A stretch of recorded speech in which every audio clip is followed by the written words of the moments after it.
Hey guys, welcome to Math Disciples Vector Addition. Hopefully you've already studied this page and are familiar with vector addition in general.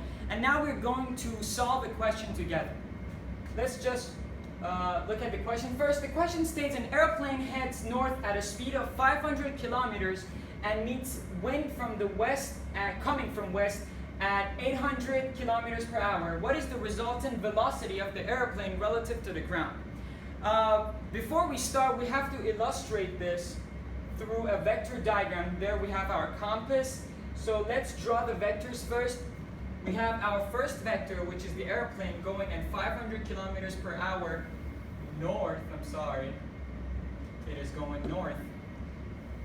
So here. And the other vector is, which is the wind coming from west, meaning it's going towards east. So 800 kilometers per hour here. 800 kilometers per hour. Okay. And basically what we're asked to find is the resultant velocity, which is relative to the ground. And let's name our vectors. Let's name this vector A, vector B, and this is vector C. Well, to find the magnitude of vector C, we have to use Pythagorean theorem.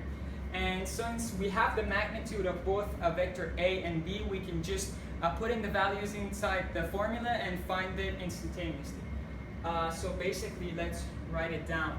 So C equals the square root of the square of the magnitude of vector A plus the square of the magnitude of vector B equals to, let's just sub in the numbers. If you recall, this was 500 kilometers per hour and this is 800 kilometers. And so the square root, we write 250,000 plus the square root of 800. That 800 would be 640,000. Now if we add them up together and find the square root, C equals to 943.39, which is basically 943.4 kilometers per hour. This is the resultant speed. In order to find the resultant velocity, we also need the direction of the airplane. And in order to find the direction, we first have to take a peek at the diagram we drew.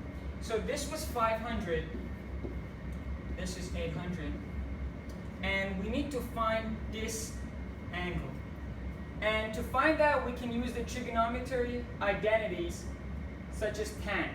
So tan would be the opposite over adjacent, will give us this angle. So let's just write it down first. Tan of theta, tan theta equals 800 over 500,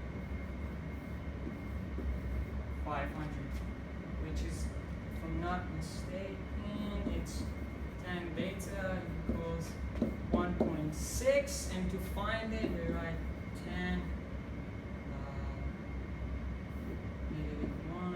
-1.6 will give us a value of 57.9 degrees. But we don't know which direction it is, so we have to look at our diagram. So if you look here, this one is towards north and the other one is towards east.